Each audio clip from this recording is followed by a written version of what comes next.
Buen día, alumnos. Hoy estamos para la clase del 5 de abril del año 2021 de Derecho Privado de la Facultad de Ciencias Económicas y Sociales de la Universidad Nacional de Mar del Plata. Como venimos viendo y les vengo recomendando, hay muchos trabajos y muchos videos que les pueden resultar de utilidad en la medida que los lean o los vean en el campus de la facultad. Acá estamos en los comienzos de este cuatrimestre, tan raro como el anterior, pero que hay que llevarlo adelante. Habíamos empezado el otro día con la bolilla 2, le hice unos primeros comentarios. Ven que en el programa tiene los artículos que hacen referencia, o sea que ustedes pueden saber que el sujeto más importante, la persona humana, como hablamos, y la persona jurídica, que lo puede ayudar, y en muchos casos lo hace a lograr objetivos más importantes que lo que uno hace solo. Se dice desde hace mucho tiempo que el trabajo del conjunto supera el trabajo individual. Esta sería una de las consideraciones tenidas en cuenta para valorizar a la persona jurídica. Cuando uno estudia por sistema de casos, como se hace en otras universidades, se le da a un buen alumno para que seleccione y determine qué piensa, cuál es la forma de resolver determinado caso, y se le da luego a otro grupo de alumnos. Siempre la resolución de grupos de alumnos es mejor que la del buen alumno que está solo. O sea que está hablando en un tema de contenido más intelectual que siempre el conjunto supera al individuo. Por eso hablamos de que una persona humana llena de inquietudes, a la que el derecho le destina todo, tal vez sola no puede lograr lo que un grupo de personas con la misma idea pueden llevar adelante. Entonces estas personas humanas tienen que tener, como le veníamos diciendo, en la bolilla 2, capacidad de hecho, capacidad de derecho. La capacidad de derecho la tenemos todos desde que nacemos, y la capacidad de ejercicio es otra cosa. La capacidad de derecho es general, en algún caso puede estar limitada porque suframos alguna situación que no nos permita ejercer plenamente el acto que queremos llevar adelante. Eso lo podemos ver en el artículo 22. Y la capacidad de ejercicio la tenemos todos, y como les dije otra vez, se va aumentando en la medida que aumentan nuestras capacidades, nuestras potencialidades. Y hay algunos casos de capacidades restringidas para algunos sujetos. Los adolescentes, que se llama hoy, antes se hablaba de menores adultos, ahora hablamos de 13 años en adelante, de 13 a 16, y hasta los 18 pueden realizar actos que antes no se podían realizar, y tienen algunas capacidades restringidas para otro tipo de actividades. O algunos sujetos que tienen capacidades restringidas por algunas limitaciones, bueno, ahí están la posibilidad de ser ayudados por los grupos de apoyo, los sistemas de autoayuda que se incorporan al código.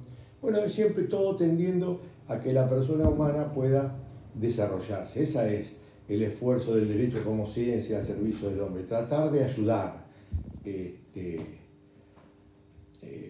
Como le decía la otra vez, no con un martillo de madera que si uno golpea se rompe, con un martillo que tiene que tener una cabeza de acero que responde, que resiste. Bueno, esto es el nuevo código, ¿no?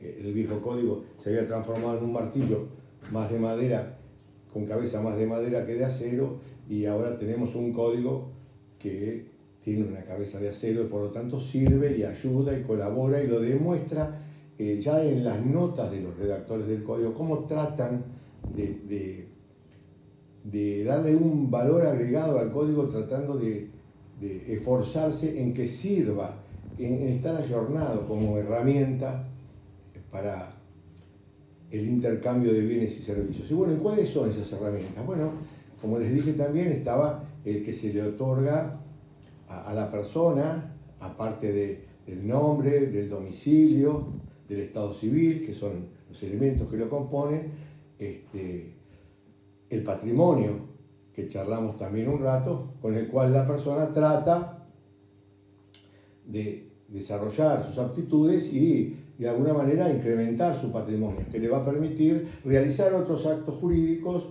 o vivir mejor o poder sobrellevar el costo de lo que es la crianza de los hijos, lo que cada uno tenga en mente como un objetivo prioritario. Algunos quizás en extremos quieren ahorrar para ir al Everest y algunos dejan la vida ahí, pero bueno, esa es la libertad, ¿no? Nosotros vivimos bajo el paraguas de la Constitución Nacional, donde la libertad y la propiedad son cláusulas pétreas que no pueden ser modificadas, ¿eh?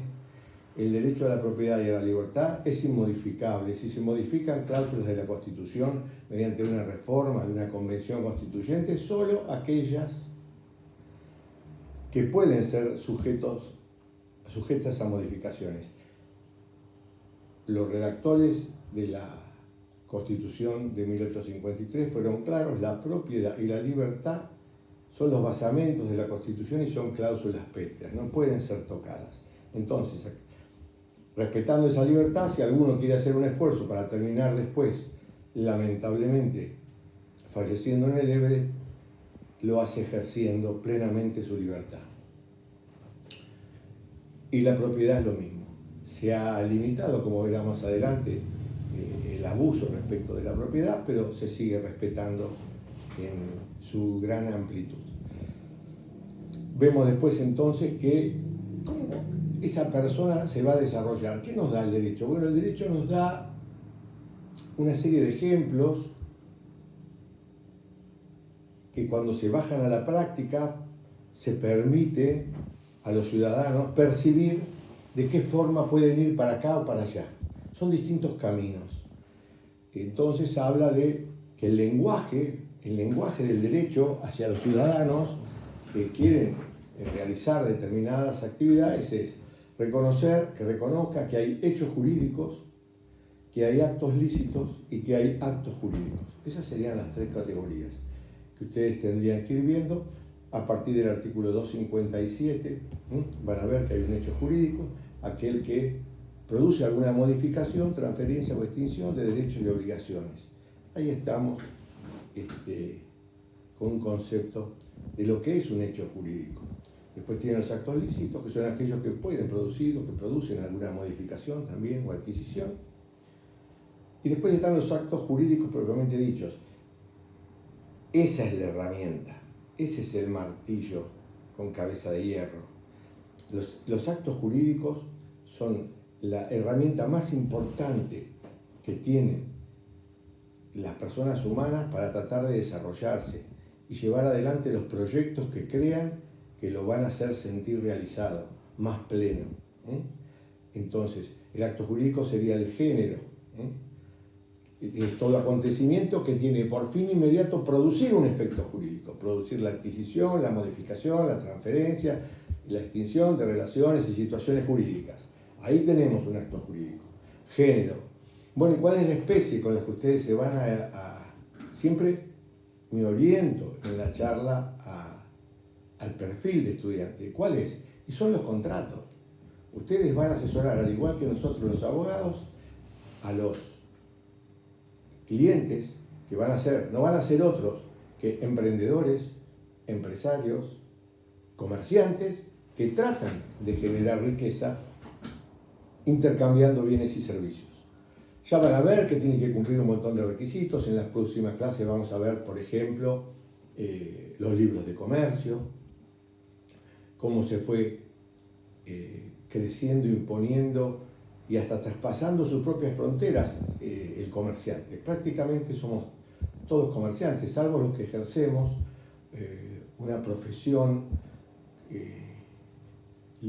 liberal, como serías abogado, contador, ingeniero, arquitecto, donde no prima el afán de lucro. En el resto sí, pero podemos ser profesionales, pero cuando vendemos un auto no lo queremos mal vender, lo queremos hacer valer lo que vale ese auto para cambiarlo por otra cosa, para comprar otra cosa, para hacernos un viaje.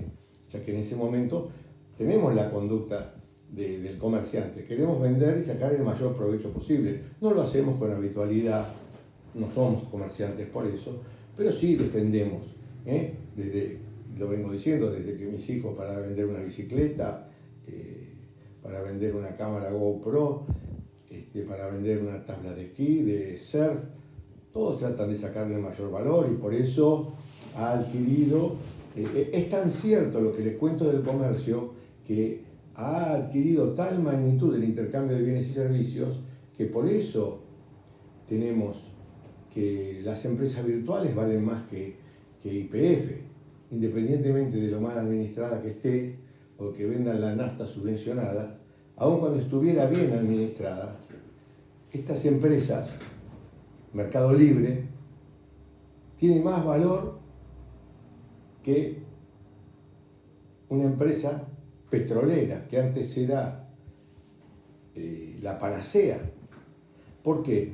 Porque permite el intercambio de miles y miles de bienes y servicios y de esa manera genera riqueza. Ella toma una mínima porción de esa riqueza por cada operación, pero la cantidad de miles de operaciones se transforma en una empresa muy valiosa.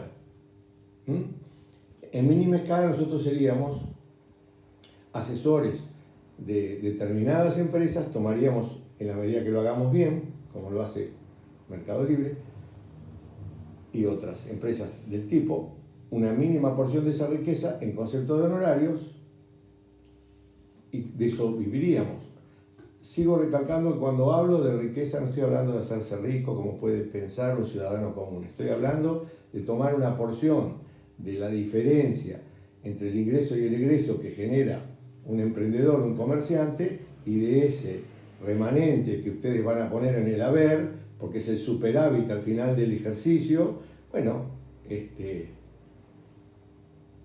dinero, 20.000 pesos por mes, es lo que le cuesta tener un abogado, y otros 30.000 o 20.000 le costará tener un contador, dependerá la magnitud de la empresa, pero bueno, el asesoramiento será a partir de sumas que digo hoy, que dentro de 5 años pueden resultar ridículas, o el año que viene, pero hablo de base. Uno empieza cobrando 20.000, después en la medida que uno sea un buen asesor, podrá mejorar sus ingresos, porque además va a haber que mejorar los ingresos del que uno representa. Así que de esa manera ustedes llegan a esta herramienta, a este lenguaje del derecho que son los actos jurídicos. Y entonces van a ver,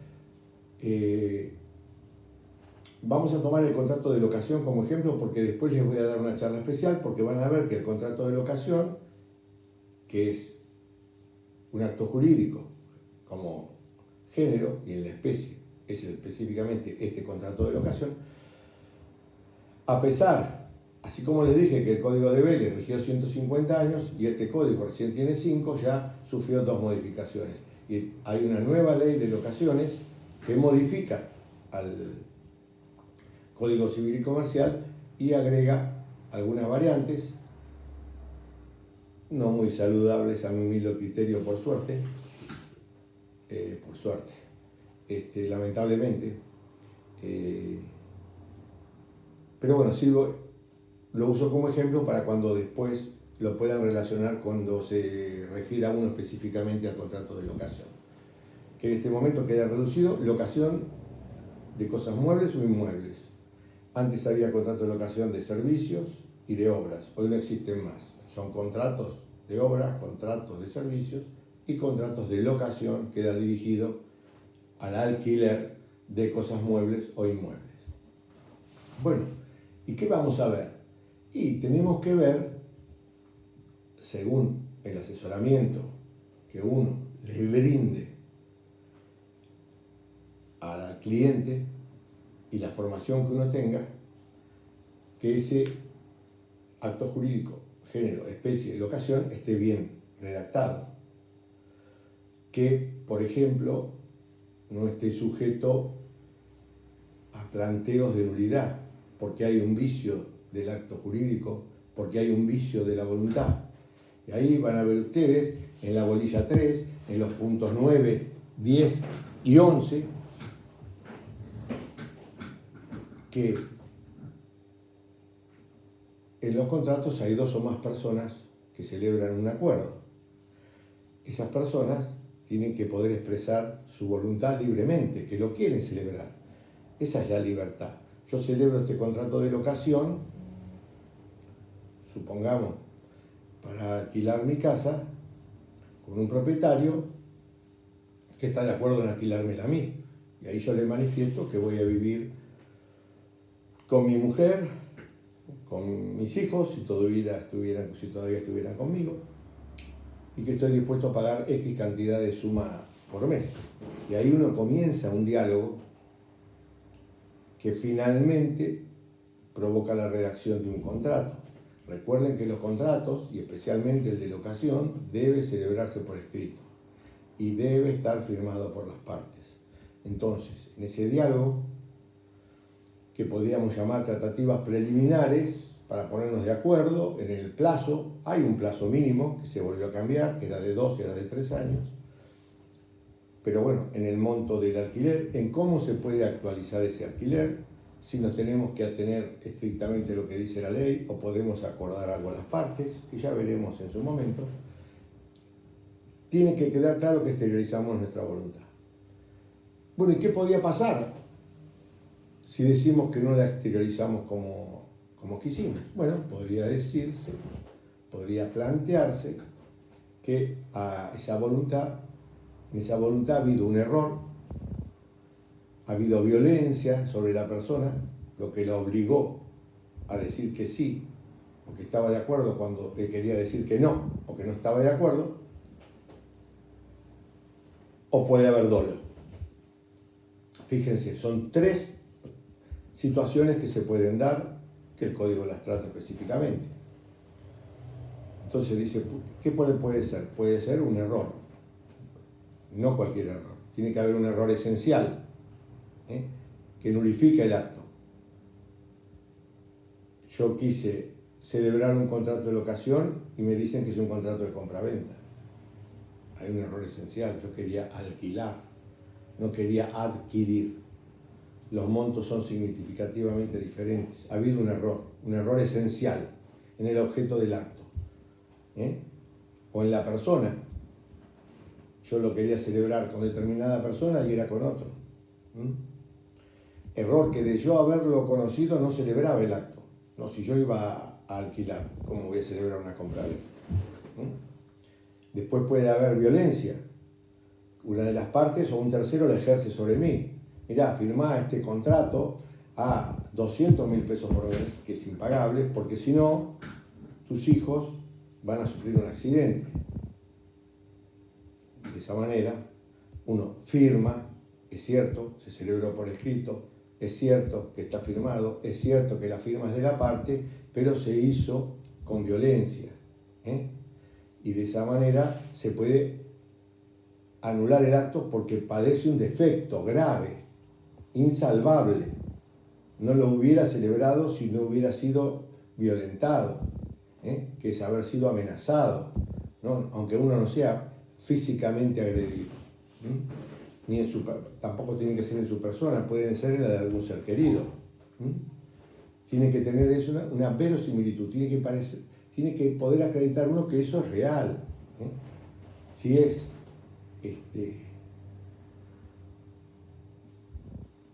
alguien que no quiere cumplir un contrato y dice que sufrió violencia porque le dijeron que si no le iban a hacer daño a su ex marido, al que no ve hace 10 años, ni siquiera tiene hijos y tiene un pésimo recuerdo, probablemente no haya violencia. Y finalmente está el dolo.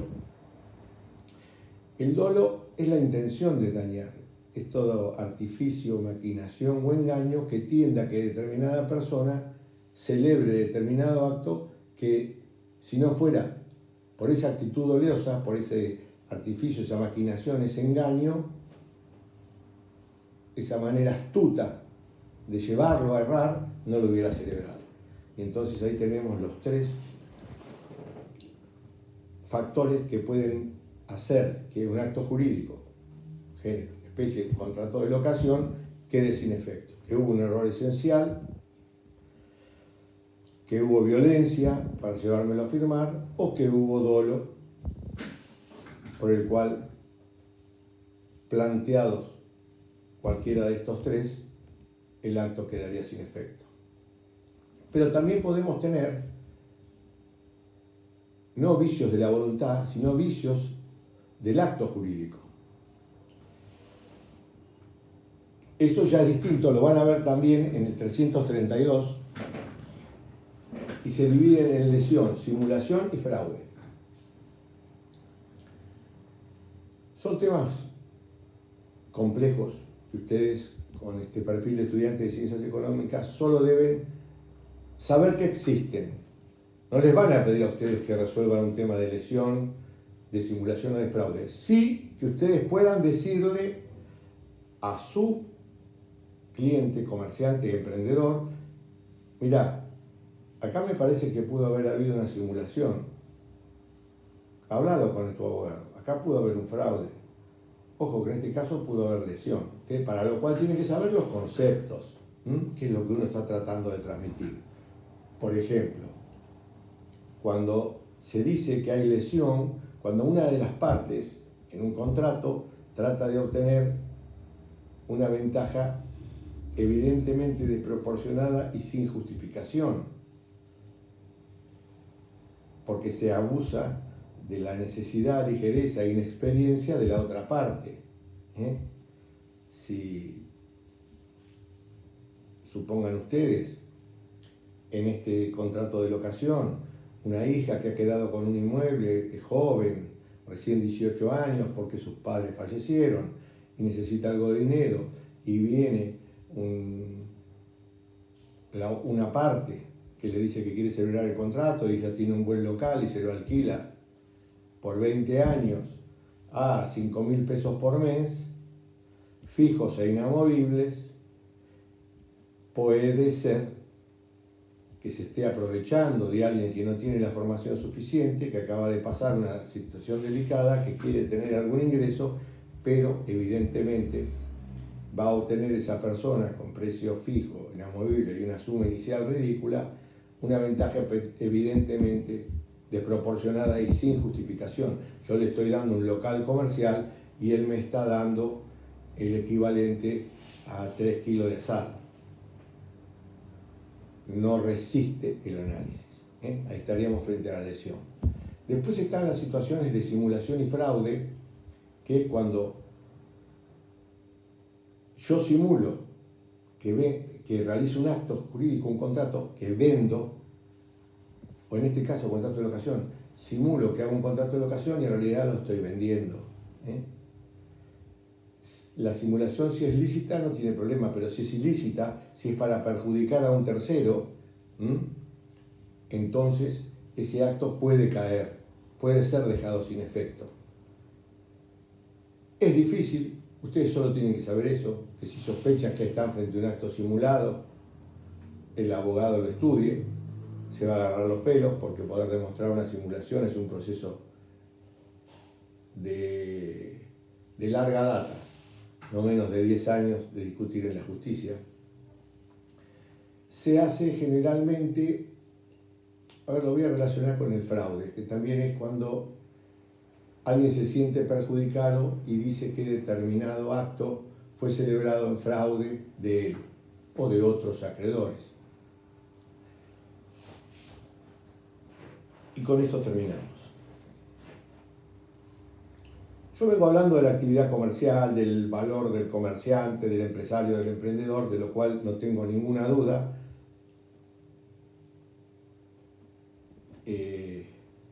Son los únicos capaces de generar riqueza. El resto solo puede, a duras penas, mantener lo que tiene o generar pobreza.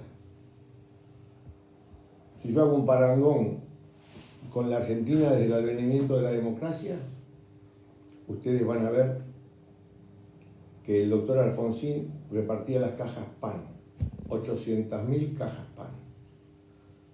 Hoy hay 18 millones de planes. Todos los que no gobernaron ¿Generaron riqueza o pobreza? Les dejo la inquietud. Entonces, volviendo a lo nuestro, si lo que queremos es tratar de generar riqueza, intercambiamos bienes y servicios. Pero el éxito no está garantizado. Puede ser que teniendo malos asesores le haya ido mal a ese emprendedor. Llamémoslo, que me parece el sujeto más valioso, el comerciante, el emprendedor. El empresario ya tiene muchos abogados, muchos contadores, es más difícil que se equivoque, aunque a veces también se equivoca. Entonces, puede ser que se equivoque porque, como les vengo diciendo, que el comerciante es aquel que es capaz de correr riesgos por su afán de lucro, que es la voluntad de tratar de generar una diferencia y que esa diferencia sumada a cientos de actos es lo que le genera una riqueza que al final del ejercicio se refleje en los estados contables, en el balance. Puede equivocarse, puede no escucharnos, que le habíamos tratado de minimizar el riesgo y se pegue contra una pared. Entonces tenga numerosas deudas que no pueda cumplir. En estas dos situaciones, nosotros vamos a ver que se pueden dar estos hechos de simulación y fraude.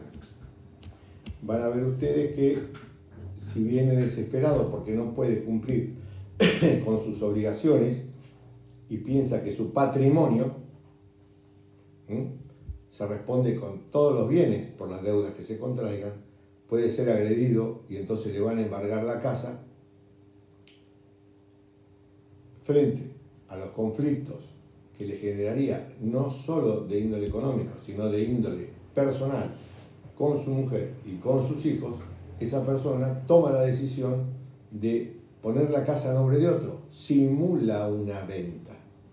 En realidad la está poniendo de otro para sacarla de su patrimonio y preservarla de la agresión de los acreedores para tratar de cobrar sus legítimas acreencias. Entonces ahí, el día de mañana, puede solicitarse y plantearse la simulación. Lo único que tienen que saber ustedes es eso. Mira, acá en este caso, este bien salió demasiado rápido del patrimonio, salió justo cuando esta persona tenía que cumplir las obligaciones, probablemente haya sido un acto simulado. Simuló una venta y simplemente lo puso a nombre de otra persona que no recibió nada a cambio. Lo mismo puede ser en el fraude. En el fraude, ¿qué puede ocurrir? Tiene algunos requisitos, tiene que ser una obligación que tiene el emprendedor, el comerciante, con anterioridad al momento que comete el fraude, me tiene que pagar a mí o a nosotros, los asesores, y le tiene que pagar a un amigo. Y para el resto no está seguro si le va a poder pagar. Entonces, sabiendo que no va a poder cumplir y que finalmente le van a pedir la quiebra o va a terminar en una convocatoria de acreedores, son procesos universales, donde se trata igual el derecho como ciencia de salvar ese patrimonio y que vuelva al comercio, no liquidarlo. Por eso se le congela el curso de los intereses, eso es fundamental, para que esa persona pueda orientarse y ver de qué manera, realizando algunos bienes, puede cumplir y manteniendo la empresa, puede seguir generando intercambio de bienes y servicios que lo permitan salir de ese pozo en el que cayó. Y entonces le paga a un acreedor en perjuicio de otros. Antes de presentarse en convocatoria, por ejemplo, de acreedores, al amigo le paga. Mañana puede ser planteado que ese acto es nulo porque fue en fraude de sus acreedores. Cuando ya no les podía cumplir, decidió cumplir a uno y no cumplirle a otros. Esa es la actitud fraudulenta. Si uno tiene una dificultad, el derecho como ciencia al servicio del hombre en el mundo del derecho privado le da herramientas y le dice: si usted está pasando un mal momento, pero usted fue un buen hombre de negocios, usted cumplió sus obligaciones regularmente con sus proveedores, con sus empleados, pagó los aportes, pagó las cargas sociales, pagó los impuestos que le corresponden a las operaciones, usted tiene derecho a presentarse en convocatoria de acreedores. Esa herramienta que le da el derecho le permite decir a los demás, publicitar su situación. Miren, que en esta pandemia muchos la habrán utilizado o la tendrán que utilizar en el corto plazo. Esto se paralizó, puede ser también el hecho de un tercero, esta misma pandemia. Me cerraron el restaurante, me quedé con 10 empleados, no lo puedo abrir. ¿Cómo hago para pagar a los proveedores?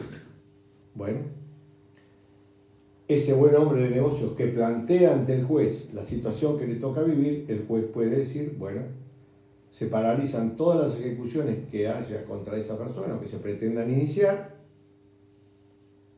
da un plazo para que todos los que se sientan con derecho a percibir pagos de esta persona por deudas anteriores se presenten, verifiquen sus créditos. Un síndico contador verificará que esos créditos son reales, cómo se gestaron esos créditos.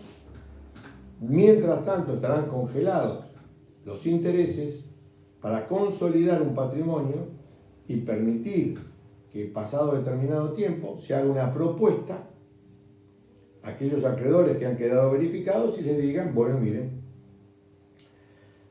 nosotros podemos pagar de esta forma, entregando estos 2 inmuebles y pagando una vez por año tanta cantidad de dinero. Los acreedores votarán si están o no están de acuerdo. Pero esa es una situación donde el derecho lo faculta. En la simulación y en el fraude tratan de evitar el concurso o la quiebra y entonces, de una manera dolosa, intentan sacar un bien del patrimonio para preservarlo de los acreedores y de la otra manera tratan de cumplirle al amigo para no quedar mal, defraudando al resto de los acreedores, por eso es en fraude de los acreedores, porque después no va a tener efectivo para cancelar esa obligación. Bueno, de esta manera les queda un panorama de la capacidad de las personas, para qué la va a usar, cómo va a usar esa capacidad de ejercicio, cómo va a llevar adelante actos jurídicos, cómo va a distinguir en esos actos jurídicos si hay a un vicio de la voluntad en alguno, error, dolo, violencia, o si hay un vicio en el acto jurídico propio. Y finalmente va a ver cuál es el objeto de los actos jurídicos. Lo más importante que tienen que tener claro es que el objeto de los actos jurídicos puede ser todo tipo de bienes que tienen que estar en el comercio o que por un motivo especial no se hayan sacado del comercio. Tienen que ser objeto de estos contratos específicamente respetuosos del concepto que les da el código. No tienen que ser contrarios a las buenas costumbres. Siempre se da el ejemplo de un contrato en el cual se paga por tener la posibilidad de tener un reporte sexual con otra persona y uno paga y después la persona no cumple y lo quiere pedir el cumplimiento. No, ese contrato es nulo. Ese contrato no puede ejecutarse. ¿Por qué? Porque su objeto está prohibido. Ya no puede ir contra la moral y las buenas costumbres, no puede ir contra los derechos de un tercero, no puede violentar el orden público. Por ejemplo, en estos contratos de locación que estamos hablando, si decimos que el contrato, el plazo mínimo es 3 años en una locación de vivienda y hacemos un contrato por 8 o 10 meses, no vale el contrato por 8 o 10 meses. Pero tampoco se lo nulifica. Cuando va contra el orden público se deja sin efecto, como si no estuviera escrita la cláusula que dice 10 meses y el contrato vale por los 3 años. Si no, se beneficiaría a la persona que intentó sacar un provecho desproporcionado del acto, dándole contrato solo por 8 meses cuando lo mínimo era 3 años. Así ustedes ven de qué manera el derecho nos va dando herramientas que nosotros tenemos que ir incorporando. Sabemos que tenemos el acto jurídico, que el género son los contratos, que los contratos hay dos partes, que tenemos que tener cuidado con el objeto, que tiene que estar dentro del comercio, salvo motivo especial, que no puede afectar las buenas costumbres, que no puede vulnerar el orden público, que puede estar sujeto a vicios de la voluntad, error, dolo, violencia, que puede estar sujeto a vicios del acto jurídico, lesión, simulación y fraude. De esa manera a ustedes les cierra la idea de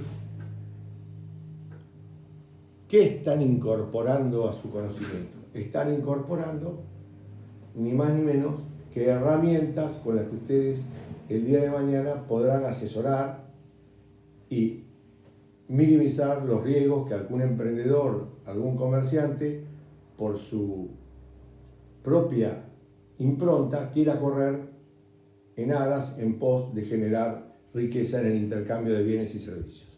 Bueno, y en la clase que viene ya profundizaremos y daremos otros ejemplos cuando hablemos de las obligaciones de ese emprendedor, de ese comerciante, de los libros de comercio que tiene que llevar, de cómo los tiene que llevar, cuándo valen, cuándo no valen, cuándo le resultan valiosos o no. Ahí van a ver a partir del artículo 320 y siguientes, si quieren ir mirando antes de la próxima clase, y lo seguimos charlando. Bueno, que tengan un buen día.